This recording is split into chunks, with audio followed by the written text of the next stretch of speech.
An Irish Independent digital subscription doesn't just get you the news. It gets you the best of Ireland's stories all in one place. Whether it's the best of politics, business, sport, entertainment or lifestyle.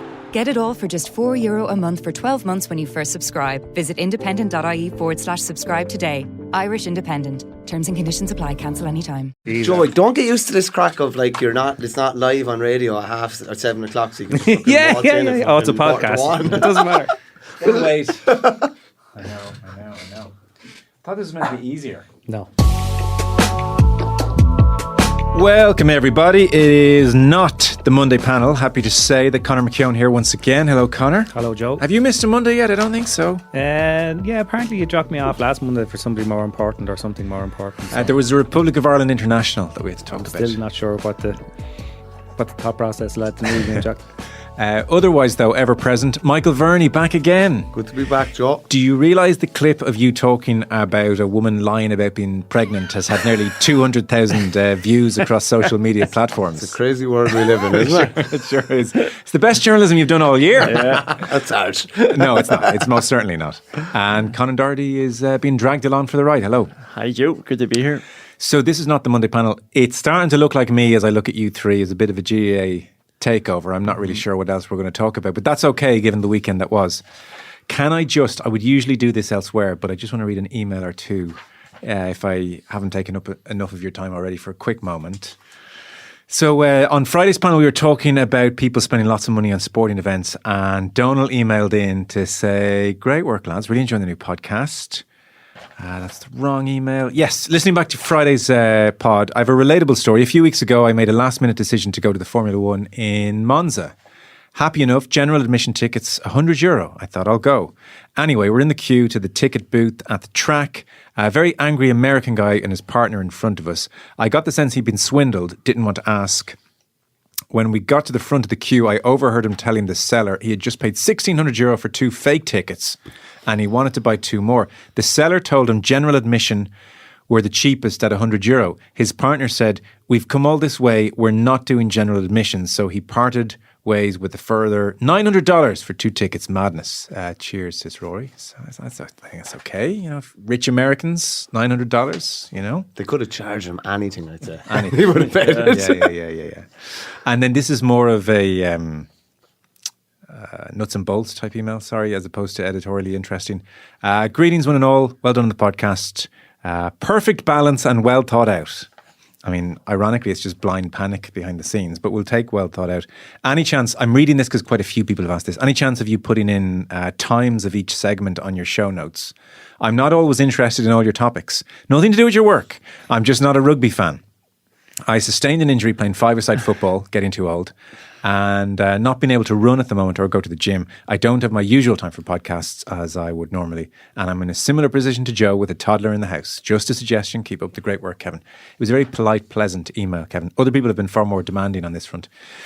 We're trying to do that. It's a little bit tricky on Apple for some reason. Spotify is easier. On YouTube, we'll definitely start sticking in timestamps. Isn't that what they're called? Yep. That is it. There you go. And we can do timestamps on the show description as well in the absence of chapters. Okay. So if people haven't tuned out by now, you probably have. I was just going to say, so for instance, the first 5 minutes of this podcast is like, Jesus, skip through. Where's the fake pregnancy story? Give me that timestamp. What was the most that you had anybody paying for a ticket to a sporting event? What was the... We didn't get any in of examples. So as by way of example that just struck me there, I was driving through the bits of Augusta that are beside Augusta National. We know you were at the Masters. Jeez. I've been in here twice and I've heard this Augusta mentioned. Connor's wearing an Augusta t-shirt, we should say, for everybody listening. Do you think I'd wear it in here? But sort of dotted around in the streets, there are people with signs saying tickets purchase here, because there are some people who come because of the nature of the ticketing to that competition that there are some tickets that you inherit. You kind of keep them forever and you even pass them on. But you had a lot of situations where 4 people would come over with 2 tickets and you can go in and out during the day. But that obviously just leads to people who are so giddy that they want to get an extra ticket so they can all go in. But I was driving along and there are people by the side of the road saying tickets here, and they're literally just sitting out with a big billboard, and somehow they got their hands on tickets. So I had to. So I pulled over. I said, I have to ask, like, how much for the tickets? And he said he had 2 for Sunday and it was $12,000. Oh, my Jesus. Wow. Whoa. Cash only? Well, they didn't have a card machine, so. Wow. Jeez. Well, that's getting up there, isn't And that it? was on the Tuesday, so they weren't desperate to flog them yet, and I think they were certainly expecting, because I knew guys over there who had 2 tickets between 4, and they were sharing them over the days. But I suppose if you got to Saturday and you were the 2 who were jocked off, weren't going in on the Sunday, and there was something that you wanted to see, it'd be tempting if you had it. I can only keep off the GA chat here, the new rules chat for so long. Just to mention, by the way, one other thing, we touched on it outside. Did you see that Chris Hoy story? Did you see this? Mad, yeah. Oh, absolutely horrendous. So 6 Olympic gold medals to his name and then a gazillion other medals in other sports. He's the second greatest Team GB Olympian of all time. And you would have seen him at the Olympics on the BBC just gone. So you kind of see this, that Chris Hoy, London Times, been diagnosed with cancer. You think, oh dear, it's terminal. 2 to 4 years to live. It's horrendous. So prostate cancer. But the first sign of it was, because you would think prostate, there's going to be signs elsewhere. The first sign of it was he had a pain in his shoulder at 48 years of age. And he thought, God, maybe I'm doing my weights wrong, or maybe I'm getting too old to lift weights. And they looked at his shoulder and they said, bad news, it's a tumour. The worst news is that's not the source. And it's just a kind of 2 to 4 years to live. What a torturous amount of time, I thought. Because hour by hour, day by day, that's a long time. You can't just go into a blind panic or go nuts in the way you might if you had 6 weeks. 6 weeks, you've still a lot of living to do, but equally, you're clock watching every 2 seconds at 48 years of age. He is I think, remarkably strong personality. He said, we're all born, we all die, and this is just part of the process. You remind yourself, amn't I lucky there's medicine I can take that will fend off death for as long as possible. I mean, maybe he's in denial a little bit, but that is remarkably I found myself reading this, strong. and maybe it's the age that you get to, but like when he's talking about how do we tell our 2 young kids, and like when you have 2 young kids yourself, and he's in his 40s and you're in your 40s, and all of a sudden it's impossible not to think, what would I actually had to stop reading it, and what made it so difficult was how well, the 7 stages of grief, he seems to be in a particularly sort of mature and cheery one at the moment. I don't know whether he has already gone through the bit where you go a bit nuts or whether that's still to come. It was tough to read, but it was tough not to read, I suppose, as well. Yeah. The telling the kids aspect, I can't even imagine. So horrendous. And then we were chatting. We got a football pod on the way. I guess GAA is the story. So let's get into it then. New rules. Televised Friday and then Saturday. We can start anywhere and everywhere. A lot of people have been struck by just, again, this very polished, choreographed presentation, which has been the MO of the Football Review Committee right the way through. And you suspect Jim Gavin has thought about every moment of the unveiling. I mean, even Darragh O'Shea today was talking about, even the gilets. When were the gilets planned? And I guess the likes of Fitzmaurice on commentary. Everything's been thought of here. Even the press conferences afterwards, you had the managers, because I was there on Friday night.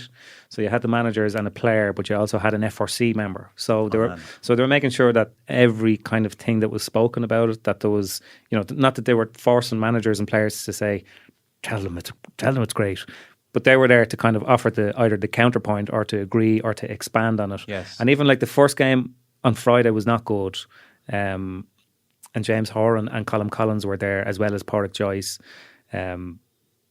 But they still kind of said, well, look, what we were looking for out of this was this, and we definitely got it. And okay, the match was very one-sided, so we didn't get the full. So they were good to give context, to provide context, because it's difficult when you're so used to watching a sport and the parameters of it, and when the ball goes into a certain area or there's a particular number of players in an area, your instinct is there's something on here, and that's what kind of gets you excited. And with this, you weren't really sure of the visual architecture of it, so it was really good that they were there to provide that all the way. The whole thing was incredibly well run. And I don't think we should, by the way, I think there's a temptation almost to be suspicious of that. I think you applaud it.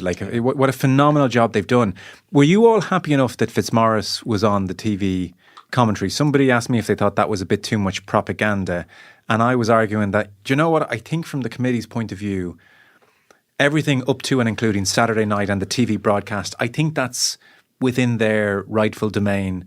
Here's our presentation, and we're going to guide you through this final point in the knowledge that from Monday on, columnists and podcasts and radio will discuss. I had no problem with Fitzmaurice there. Of course, it was sunny side up, but I didn't find it grating or wrong. Well, what do you do for an All-Ireland final? You get an expert on co-coms. You get someone that knows everything inside out, that will see X and Y that everyone else won't. So he was talking people through, like, we know the rules, and we've heard about the sandbox games and we've been digesting the rules, but the majority of people are, this is the first time they've heard of it. So you need someone to explain it in very basic terminology. Yeah, of course there was a bit of propaganda with it, but I'd rather have that than a pundit who was only learning the rules really for the first time himself or herself at that time. So it would have sounded terrible if you had a pundit on co-coms who wasn't particularly sure. Because, like, I've been to 2 press conferences of the FRC.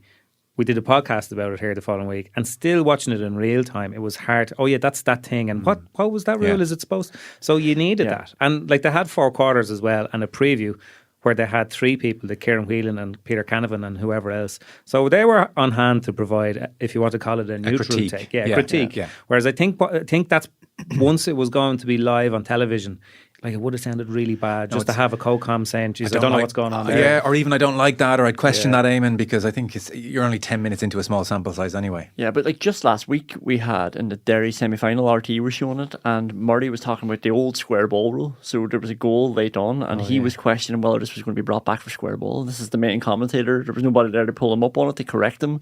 He was just given the wrong rule as it was happening, and that couldn't happen for something like this. It needed to be somebody across the board, because I remember the last time they tried to introduce big changes like this where it was a 3 hand passes, I was the first person to come and clip up something when I saw a referee was blowing it for 1 hand pass, rather than letting the 3 hand passes go. And I was there, look, they don't even know their own rules, and that's sort of the vibe that would have been around the country then on Friday night. And if you had somebody, or Saturday night when Fitzmaurice was there, if you had somebody who didn't know what was going on, it encourages that. Okay. It's kind of funny though, because I went to Parnell Park yesterday for the Dublin football final, and like, I only saw the first game on Friday night in the flesh, and then I watched the games on Saturday on the television. But I can't not watch football now through the prism of these new rules. I was looking at the number of times that they were going back to the goalkeeper, or the number of teams they got behind, and it's almost, we were saying the same thing about that Derry semi-final that was on the television a couple of weeks ago. They're nearly essential for us to kind of see the benefits, because I think the beauty of the good part of the FRC's rules is that it makes Gaelic football look like Gaelic football. It's not a weird sport. Like, keeping 3 players in the opposition's half is not a very extreme provision to make. Going back to the goalkeeper just so you can have an out ball, so there's no pressure. That's a new development in Gaelic football. So getting rid of it shouldn't feel weird or different. Can you all give me, because I want to read an email, which I think is very instructive and gets to the heart of an issue with the 2 games, which is they were played in the spirit of the rules, which is the great weakness of these games. Can you all give me 30, 40 seconds on overall happiness or otherwise with what you saw? If you were in Congress right now, would you rubber stamp all 7 rules, kind of a question? Is the option, is it all or nothing?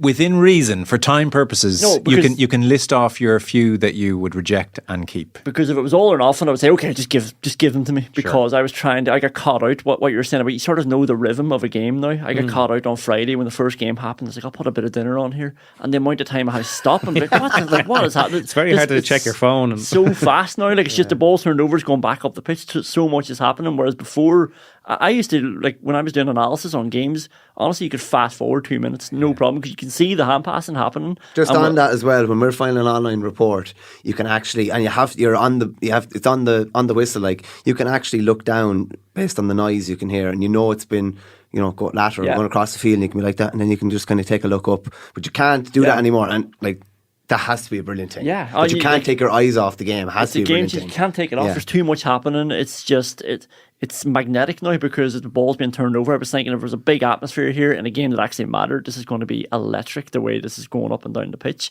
Almost like hurling. Michael, you can come in on that later on. Are you saying that Gaelic football is better than hurling? Saying it could be. Can I come in on that? Yeah. Because you brought us somewhere interesting straight away. That's where I think Friday and Saturday is a complete false reading.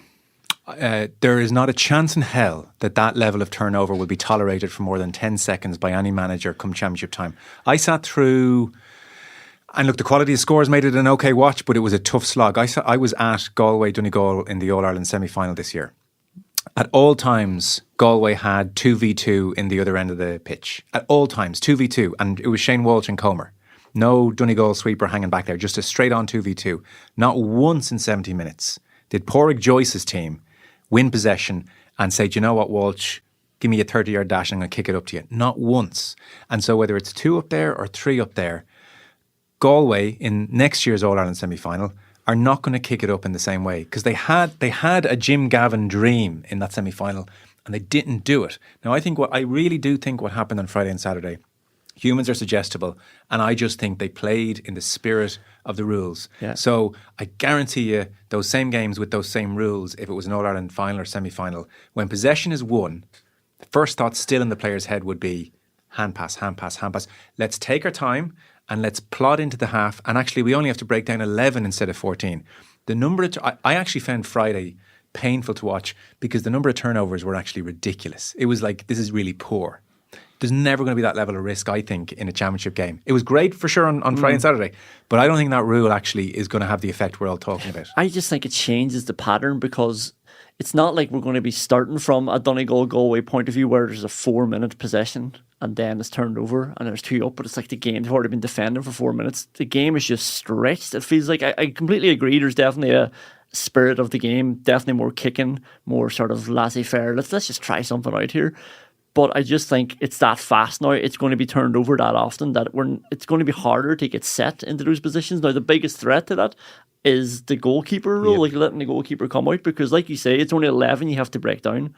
And what is the stop? Like, I'm coaching with a team and I'm immediately going to recommend let's get a good player into nets, because it's always going to be 12v11 at the other side of the pitch and they can't do a thing about it. So to your point, I guess that's how cynical I'm thinking, is that hold the ball, get into the other half, we'll bring the keeper up and we've got a spare man and less men to break down. I think that's a big weakness. I think the last thing to come in the coaching evolution of this will be the pressing in the opposite half of the pitch.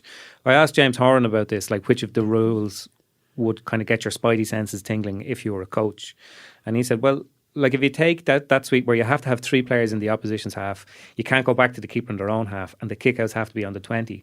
If you put those together, if you can get forwards, like forwards are going to have to do something when they're in the opposite half of the pitch out of possession. So if you can press well there, and like one thing that we didn't see at the weekend was you were allowed to leave a player in behind the goalkeeper when he takes the kick out. No team did that. No team gambled on that. So you can put a player standing on the line, their keeper's on the 20. As quickly as he can turn around and sprint back isn't as quickly as the ball's going to land from the kick out. So if you can win the kick out, there's a goal on there. So I do think the evolution of this, that I think the first stages of it would be that all coaches and all managers will go, okay, how do we defend best with this? How do we get the 11 back? How do we keep the ball? How do we control the game? But I think then what we'll see in a while is that the kind of the counter move to that is how do teams put pressure on the ball in the other half of the pitch, because it's going to be so high value now. Okay. You're going to have players up there. Even like Ulster, I thought on Saturday got a good defensive structure. They slowed down Connacht really well. You could see that they'd worked a little bit more or even just thought a bit more about it. But the difference was when they were turning the ball over, they did have 3 players up the pitch. It was an option. So even if they're not finding them yet because it's not their instinct to kick it that far, because you know when the pass is wasting possession, before you turn the ball over, you turn around, you find the man, you need to keep it. But I think now when you have 3 on 3, like even if you go back to the All-Ireland final. But sorry, explain to me why Galway didn't kick it into 2v2 an entire...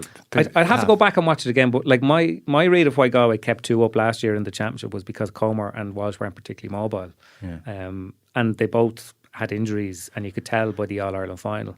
So I'm not exactly sure why. And they'd also be penned in the way Donegal would bring that ball forward. They would move them. They would have 5 across the full forward line. Galway would have 5 in on the end line, essentially. They'd be stuck inside their own 45. Yeah. Whereas this defending is encouraged you to push 3 out. on 3 in a half of a pitch. That's a big lot of space. That's a dream. Sorry, 2v2 is more space. Yeah. They didn't kick it in once in 70 minutes. They didn't even test them. I'm just saying, fellas, yeah, okay, on Friday and Saturday we can see things and think, God, that's really great. You are not going to see teams kick it into 3v3 in the way we're hoping. Coaches are not going to allow that level of turnover. I'm glad you're kind of being critical or constructive or whatever, because there is not been smart now. They've played it beautifully from a media point of view. They put up all these people for interview. It's a quiet time of the year. There's loads to talk about. You're chatting them in a way. We all know the changes need to happen. And you're not being brainwashed or anything like that, but it is been put out there in a very positive light. It's not all perfect, far from it. Like even the goalkeeper kicking the ball past the 40-metre arc, looking in Parnell yesterday, if you had that breeze in front of you, like I saw a hurling game at the weekend down in Wexford where the keeper didn't puck it past the 13 like because of the breeze, like that. So these kind of things need to be ironed out. The keeper one as well, it's a difficult one. Do you stop the keeper from going out completely so that there's not an extra man? And like, I don't know if that's constructive either, but you're always going to have an extra man in that case, and Niall Morgan or whoever is going to go out the field. So I don't know. I think that kind of undoes itself. I agree with you though, Joe. There was no jeopardy really at the weekend. Fair enough, there was a trophy on offer, but there was no real jeopardy. You actually need disruptors on the line. You need coaches that are going to look at these rules and say, okay, how are we going to ruin every one of these? You do. Well, that's what you need. On that point. So Donal, with his email in to Indo Sport podcast at independent.ie, may well have just done the game a service by raising this loophole early before it's ambushed in an All-Ireland semi-final. So Dara O'Shea wrote a great column today in the Times, and he summed up the situation. Look, a bit like me, I want GA to change. Played it all my life, love it, not happy with where it's gone the last few years. But of the games at the weekend, he says, sport at the top level is always far more interested in getting around the rules than it is about enjoying them. What the FRC needed more than anything else was for the teams to come out and act the bollocks. Yeah. No one acted the bollocks on Friday or Saturday. Yeah. And I think they're probably instructed to as well. We're suggestible. Yeah. Like, but what I'm saying is that I think, as far as I know, the only instructions that were given to management was try and win the games. So they were kind of given license to do that. But I think it's like when you get a new toy, you want to play with it. Yeah. So there's a bit of that. Here's an email from Donald. I thought this is exact. Imagine Niall Morgan and management kept this in their back pocket until they got to an All-Ireland semi-final and then actually unleashed it. And imagine the carnage. This is the risk we're taking, by the way, that we're going to put this into play in Championship 2025. This could be a big game, career-defining game for somebody. Lads, great work. Enjoying the podcast. So as I understand it, he says the goalkeeper is the one player with a specific restriction on him. The goalkeeper is denoted by a jersey. That's correct. Goalkeeper wears a jersey. You're the goalkeeper. He can't receive a pass from a teammate in his own half. Fair enough. Coaches will take advantage of this. For example, if Niall Morgan wears an outfield number 15 jersey and Darren McCurry wears the goalkeeper jersey, then McCurry can still play away as he might as one of the three forwards. And now Niall Morgan in his number 15 jersey can play as goalkeeper and he can touch the ball anywhere he pleases. I'd love to know if you could clarify this. Great job again on the show. All the best, Donald. Donald, I'd say if that happened in a semi-final next year, all hell would break loose. It'd be like that Italy-England rugby game where nobody seemed to know what Italy were doing. And that game would descend into carnage. And of course, it might be, they'd find a way of going, oh no, you have to write down on the team sheet who the goalkeeper is, and that's your goalkeeper, whatever jersey he's in. Did they find a way around? But, like, to your point, Michael, we want this to happen so much. We could sleepwalk into something and someone's going to act the bollocks, and we have to be sort of careful about doing it on the basis. Just quickly, of these games. I'm going through Suits for like the third or fourth time I'd say watching it, and you need someone like who's going to go through like a lawsuit or whatever and find all the holes in it. Just like you need someone who's going to go through the rules and try and find holes in them. You need disruptors to find, and that's why the pre-season competitions have to be brought back as well, because needs to be some element of jeopardy where people are going to go, and it's more competitive because you will sleepwalk into potentially things like that. But so the next thing that happens is Central Council formalise the motions and put them to Special Congress. That's a bit of the Wild West, or has been in the past. Like nobody has any, like Jim Gavin and the FRC are in close contact with Central Council, and there's an element of collaboration there because there has to be. But what Special Congress are doing is they're voting for these to come in on a year trial basis with a review after the league, right? Yeah. So what that means is that inter-county teams can't train again until the 7th of December. So between then and the end of the league, you have 4 months where the coaches have thought about this, where the games have developed, where we've seen little things, and they've been stress tested, particularly towards the back end of the league when there's a lot on the line. And then there's a review. Before you go into the championship, there's a review. Yeah. So I don't think it's a massive gamble. And I'm not taken by the scoring system, by the 2 points or the 4 points for the goal. Would you keep either?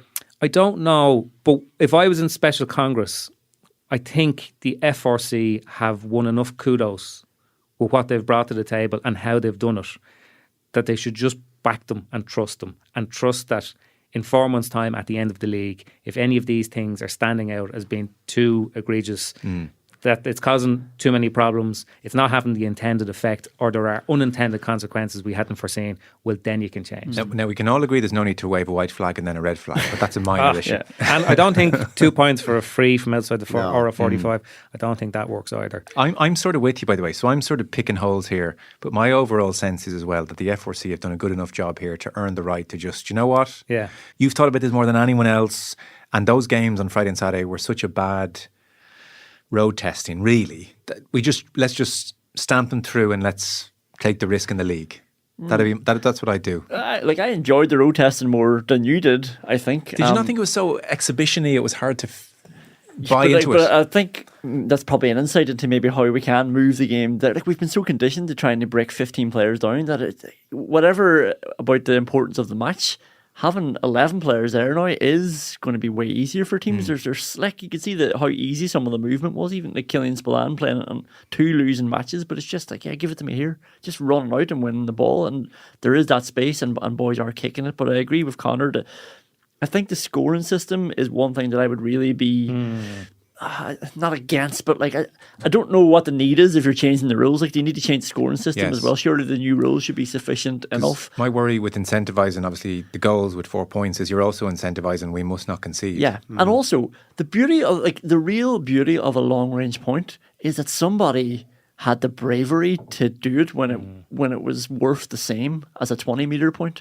It was like, oh my god, like he like that's a low percentage shot. You know, they couldn't break them down. He was going to get told off if that had it went wide, and he went for it anyway. And I just don't think it's that amazing a sight, you know, that we can see this ball going over the bar from 50 metres that we need to reward it with 2 points. Is the argument with that though? And sorry, I agree with you. So I don't think we're suddenly going to see long balls kicked into 3v3, but I do take your point that when it's trying to break down a defensive 11, there's going to be more space and we're going to see more scores. It won't be the gridlock necessarily, but is it? And this is where you have to give the FRC due respect that they've thought everything through. Is a big part of the 2 points from outside the area is that without that, then the 11 will say, well, do you know what? Let's all tuck in nice and tight and make this really difficult to break down. Whereas with the 2 points outside, that 11 are kind of thinking, we can't drop too deep here. We have to step out a little bit, which creates the pockets that you can pop balls into. That's exactly what it's designed for, because we asked them about that on Friday night. Right. And like, I don't see the need for a 4-point goal. It seems just too... Like, there was another problem, by the way, which was that the scoreboard in Croke Park hadn't been programmed to register the 4 points as... or the goal is 4 points and give you a total. So people spent the whole night looking at the scoreboard, and like it said 111, but it didn't tell you that 2 of those were 2-pointers. So there's obviously going to have to be a uniform in how these things are registered and reported.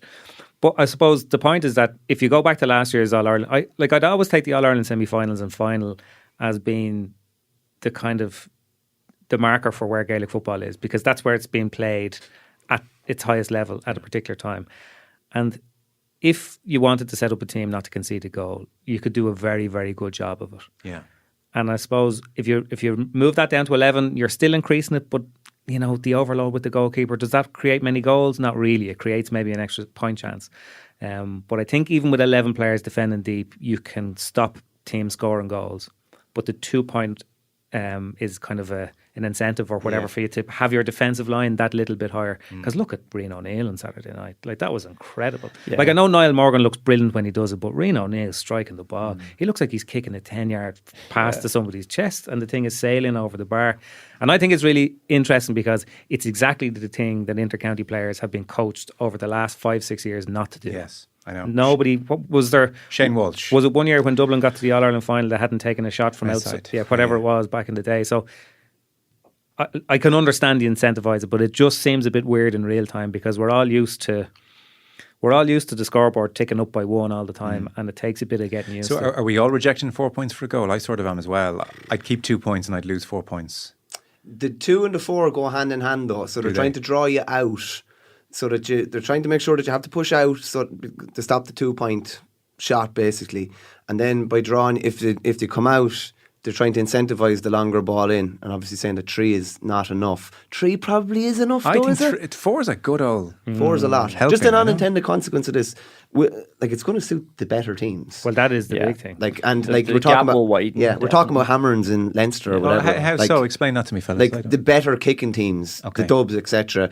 The more skillful teams, the team with Provincial championships next year will see some Yes. very ugly scorelines. We're going to be talking about tiered championships again now, like into 3 and 4 different tiers, because I think just it'll be really good for teams of equal standard playing each other, but I think when it's Dublin playing Laois, That's been raised a fair bit, and I understand where they're coming from. But I think if you look at the FRC's remit, which is what they're sticking very, very closely to, there's literally no mention whatsoever that they have to preserve the ability of weaker teams to manipulate a game where they can make it closer. Like God himself can't solve that situation. No. Early provincial matches, it's just to write off those games, aren't they? Can I just say something as well? It's not mad to see Jim Gavin in a different light. Like he's on a charm offensive Salesman. with the media. Like it's unbelievable. Like he was everywhere. Everywhere I turned on the radio, he was there on Saturday. And what did he perform well? I think he came across. I think he came across very well, and they, both players are looking forward to resuming their inter-county careers. This type of monotone stuff that we got during his Dublin days, you could see a different manager behind the scenes. That's kind of more what we saw, the personality, I would say, and the military precision. You were on about how well organised it was. Like I know lads that went to the first Sandbox game, and there was black gear and white gear, and they took home the gear with them, and this kind of stuff. It was like it's been unbelievably well organised. And I'd say you're saying about the scoreboard there, that would drive Gavin bananas. And you can guarantee whenever that happens again or something like that they'll have every little thing ironed out. Could I just give a shout out to the most superfluous penalty shootout in the history of organised sport? Why did they do that? It was just, the draw was perfect. Nobody cared who won, and got to expose how poor Gaelic footballers are at taking penalties. It was a wonderful finale though. Like the 2 well, that points was- to level it up. Like that if you wanted 5 If you were minutes on to the show, FRC, I was thinking after the first game on Friday, you were thinking we're in a bit of trouble here because it was one-sided. There was no rhyme or reason to it. It was a bit scattergun. Yeah. But I don't think they could have envisaged the finale that they had, the goal and then the 2-pointer to win it. It was a good- brilliant. It was brilliant watch. I enjoyed that game, I have to say. Again, exhibition concerns are put to one side. As a 60 minutes, 15 by 4, it flew by. It was good. yeah, It's easy on the eye. It is quite easy on the eye. Now again, you do need disruptors. You need people trying to stop other teams playing the game, but that'll come in time as well. But I honestly, like this, at that match yesterday, and it was quite compelling and gripping, the Dublin County final for lots of reasons, including the weather. But it was kind of crazy because I'd watched the guts of 4 games basically under the new rules. And I got used to it so quickly just because it kind of looks like football as you imagine it in your head. And then I saw the reality of what football actually is. And these are 2 very well coached, high quality teams. And obviously, like with the wind, it forces you to defend more. But both teams got basically everybody behind the ball. And there was long periods where they were just kept going back to the goalkeeper, the outball, the outball, the outball. Yeah. And basically what you have there is a long time where nothing happens in a game. And I think with these rules, you won't have that. And if that's the only thing that they solve, they'll have done a brilliant job. On the goalkeeper, because I think, Conan, your point is very well made, that Morgan joins the attack and it's 12 attackers against 11. That feels a little bit off. Obviously, with every point we're making, I couldn't emphasise enough, the FRC have talked about this to death and they know everything we're raising they've talked about and thought about. I'm presuming on that front, it's just a concession to the goalkeepers. They appreciate they're hamstringing goalkeepers and they don't want to completely screw them over. So they're making this one little bit of an allowance and maybe it doesn't feel great, but they think it's the right thing to do by goalkeepers. well, just don't play in nets and don't be a goalkeeper. Do you know? I don't want to mark Conor McKeon. Don't be a cornerback. And if you want to play on the team as an outfielder, just get better and be there. Niall Morgan could definitely do that. Like Jim Gavin did exactly what you're saying. That's what they're thinking. He said it's a nice evolution of the game. It's part of the evolution, but. I mean, the reason we're doing this is because of evolution, and we're having to have an intervention to stop that evolution happening. Evolution is fine so long as it doesn't bore us. So like, if you want to be a goalkeeper, in my opinion, just be a goalkeeper. And I think Niall Morgan is amazing, especially under the current rules. Like what he's done is absolutely perfect. By the way, Aidan O'Shea's going to get another 5 years. I think it's manna from heaven from him. Well, this is another thing, and again, I accept the point that it was all very exhibition-y, but the players we came away from the whole weekend talking about were, besides Morgan, who obviously a lot of his stuff was doing it in attacking capacity. It was Aidan O'Shea, it was Rian O'Neill, it was Enda Smith. Like, they were all attacking players. It was what people did in the scoring half of the pitch. And like, that's kind of what we're after. No offense to defenders or anything like that. So to get a finale on that point, 4 points a goal and 2 points outside, they're a package. You can't take one and not the other. Is that right? I kind of think so. Yeah. Okay. To be honest, so yeah. are we passing or not, Congress? I'm going with blind faith just because there is a route out if it all goes wrong, and I think the FRC have thought a lot more about it than we have. I respect Congress's motion to ban transparency from Congress, so I'm going to go and do a bit of wheeling and dealing here in the back. Although we're giving a lot of credit to, obviously, like, they deserve a lot of credit, but they've done a year of studying, research, talking, road testing. And you mentioned the Coola and Kilmacud game. And after all that time and all that work, they didn't ban the fisted point. I think everybody would have been happy if that was gone. And then that's what wins the Dublin Championship. So you've dodged the question here. What way are you voting? I would say no to the scoring system. Keep it as is. I don't want to reward. Like, I know it's an amazing thing to do, kicking the ball from that far out, but I just think it leads to a lot of moves breaking down because people are just chancing their arm. It's more like... I don't think lads will chance their arm, though. It'll still only be a handful of lads that will actually have a kick. I disagree with you, because I was talking to somebody who's involved in a sort of analysis brief with a county, and they had, now in a tiny sample size, that's the big asterisk here, they'd done a tiny sample size of whatever sandbox games they'd watched or internal games of one of the provinces, and they made the point that their conversion rate from the 2 point arc was such in their sample that they had, that if it stayed like that after next year's league, no player would ever shoot from inside the 2 point arc ever again. Really? Yeah. But that speaks to me that teams, there's no sense of defending the 2 point arc yet. It's not considered a danger zone yet. But it will be. Yeah. Well, it's a bit like the 3-pointer in basketball. Now it's just where you shoot. Like, it's the only way to do it. And it's funny, John Green made the point on Friday off air. We were chatting and I said, God, that's a great point. You should make that on air. And then we just subsequently forgot. But like, the effect of rule changes can be decades in the making. And to use a concrete example, the back pass rule in soccer changed in 92, give or take. Denmark, the final nail in the coffin. You can draw a line from 1992 and actually say the full consequence of that change wasn't on display until 2008, when Pep Guardiola dragged his 2 centre-halves back to beside the goalkeeper and said, this is how we play now. Because goalkeepers got so much better with their feet.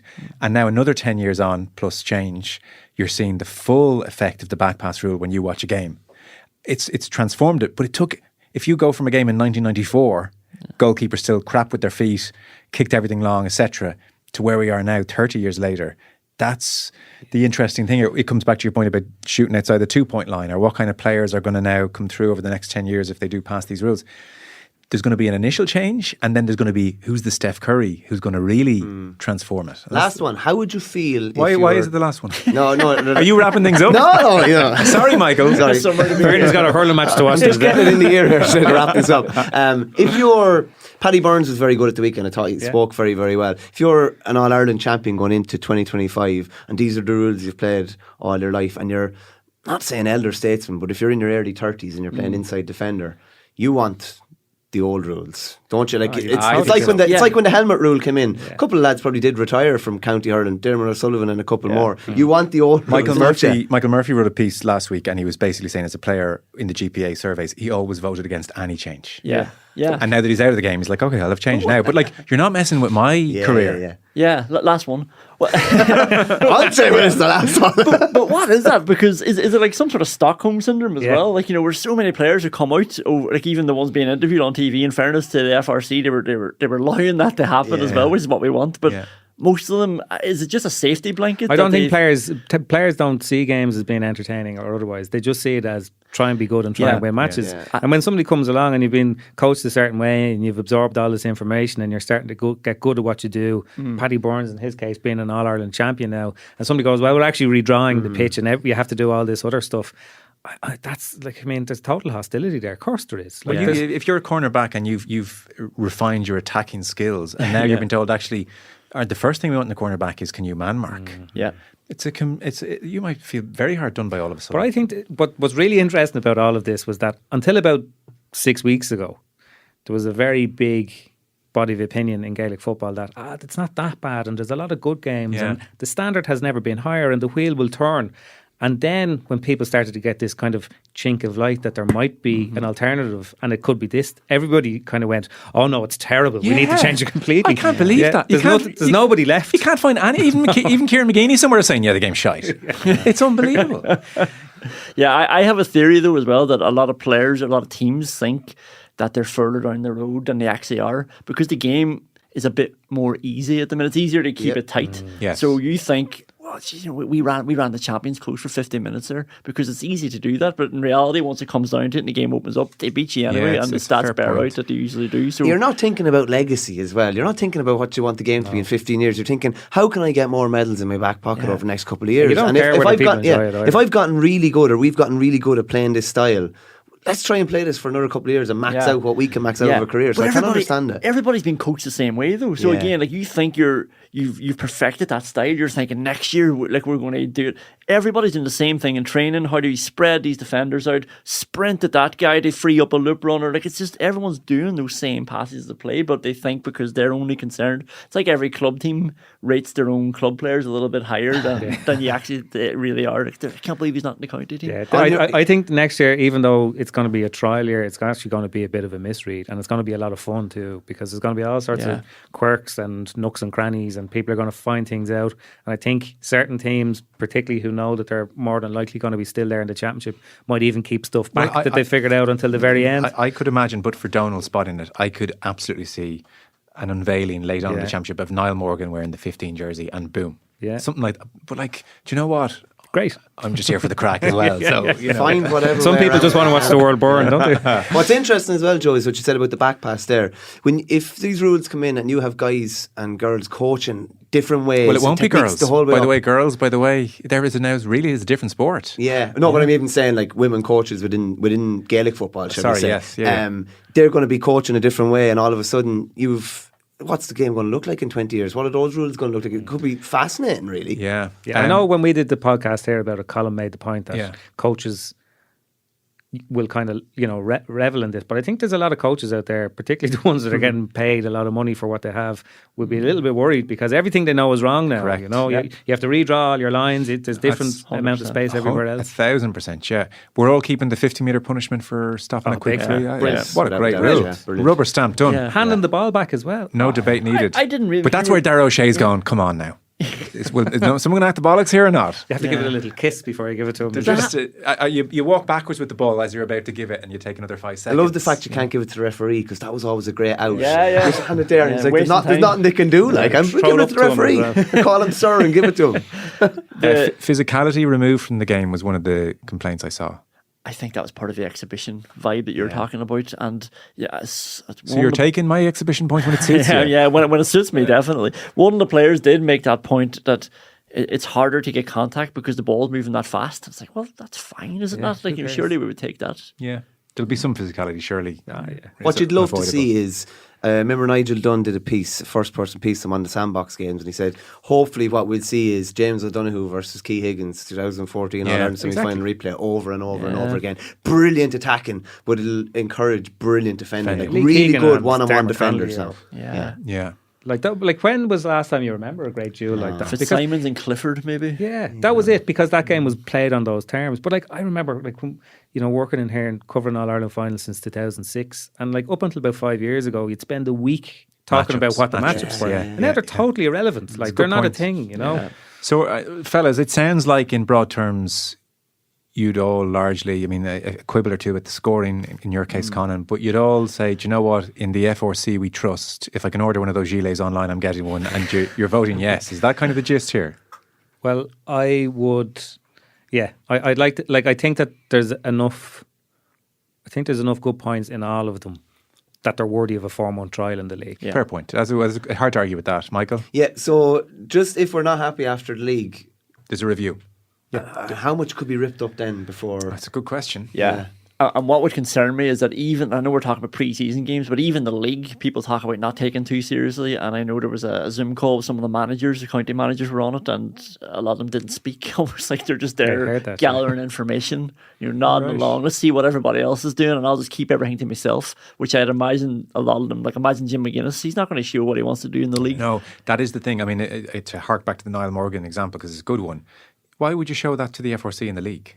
If you think, God, we've got one I've here. got a way around us. Yeah, Niall Morgan's got the 15 jersey.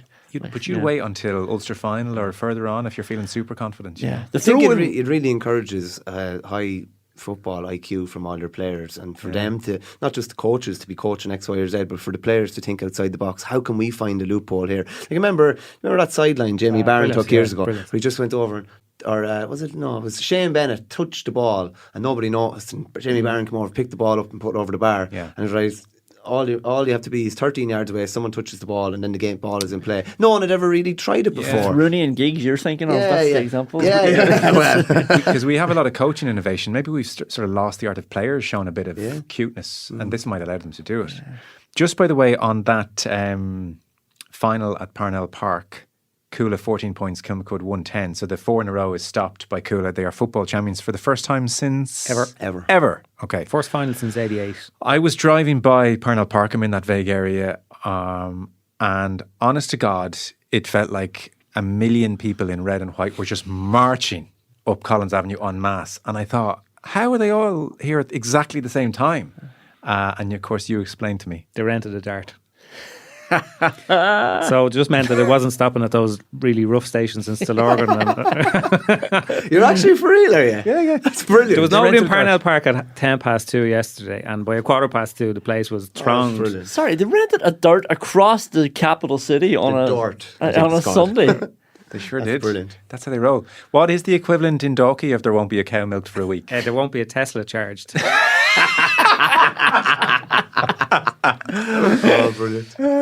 Dear. Hey, well, look, good on him. Renting a dart, that's a move. Well, I don't know what the story was, but it was... How much is a dart to rent? Well, I'm doing a podcast from a dart. We're getting everybody from the sports department in. We'll have a chat. I'd say the pubs around Donnycarney weren't particularly happy now with a 10,000 sellout county final and nobody there 10 minutes before or 10 minutes after. Joe, that's a brilliant idea for a show, by the way. Isn't it so you just? have different columnists and people getting on at different stations. Oh, look, it's Colin Keys who's joined the conversation.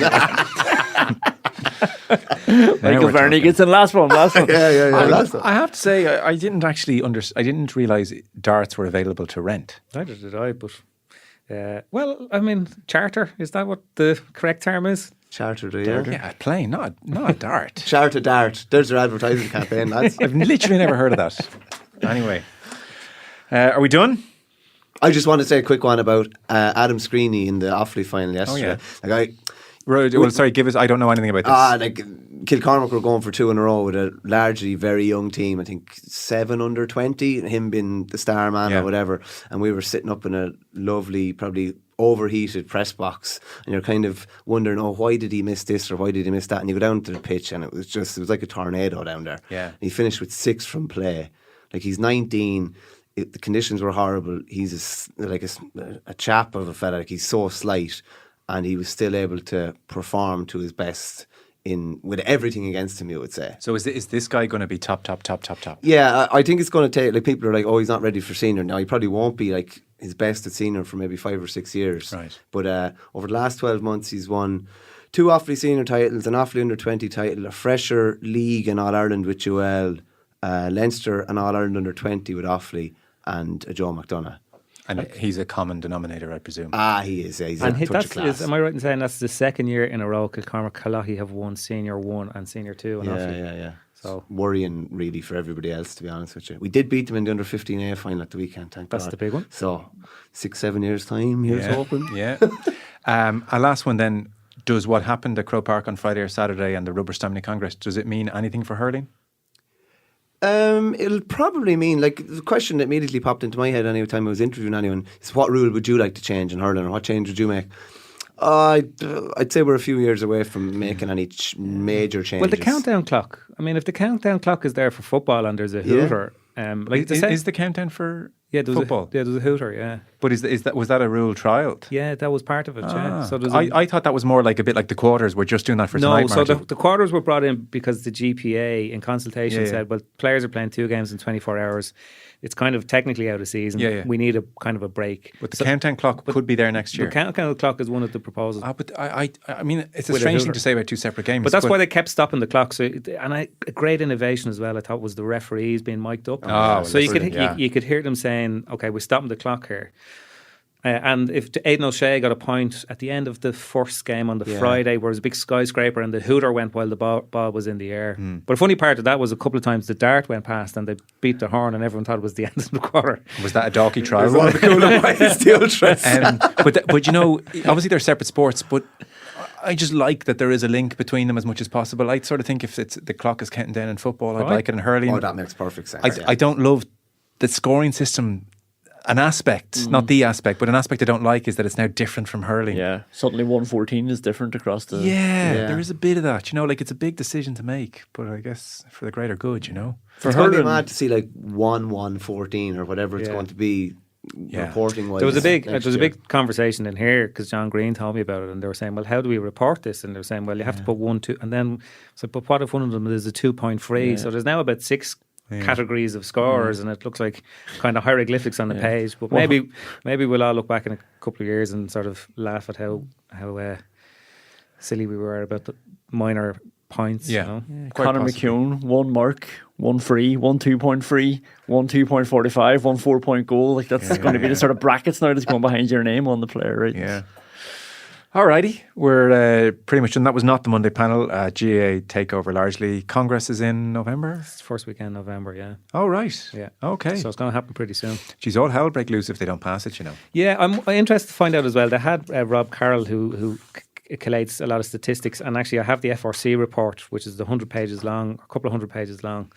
And everything they have is buttressed by statistics, you know, number of hand passes that have come into the game. But I don't know this, but I would imagine that they will release some sort of report on the weekend's games to tell you that, look, number of hand passes, number of kick passes were up, scoring rate or whatever it is. Because everything they do is not, they're making full sure that everything they do is based by fact as opposed to opinion, and I think that's probably that's fair enough. But it's on Congress as well. Like there's been plenty of good proposals that have had the swell of public momentum and support and have not got through Congress, because at the end of the day we're not voting in Congress. Managers aren't voting. The FRC don't have really any say about talking to people and trying to influence them. So that'll be interesting. Congress is the greatest argument against democracy.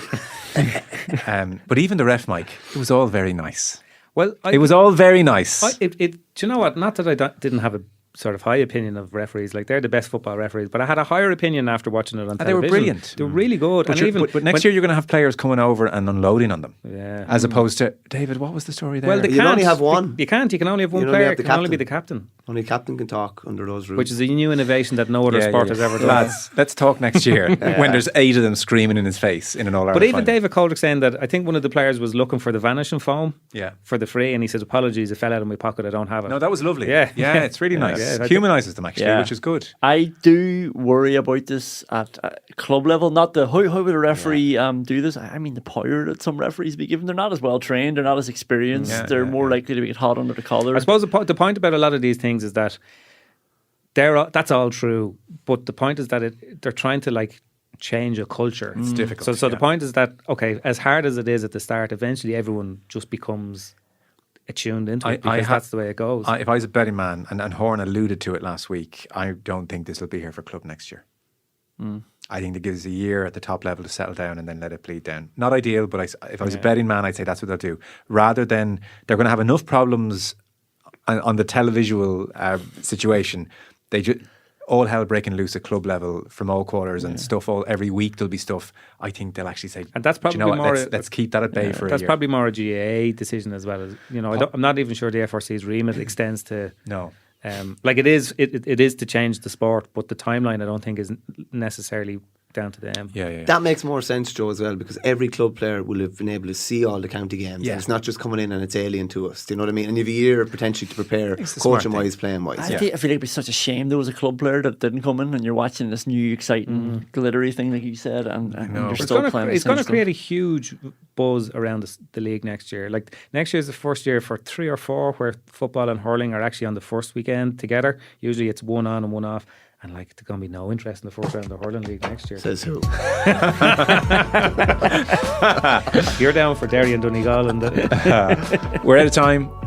Michael Verney, thank you very much. Cheers, Joe. Conor McKeon, thank you. Cheers, Joe. And Conan, as ever. Thank you, Joe.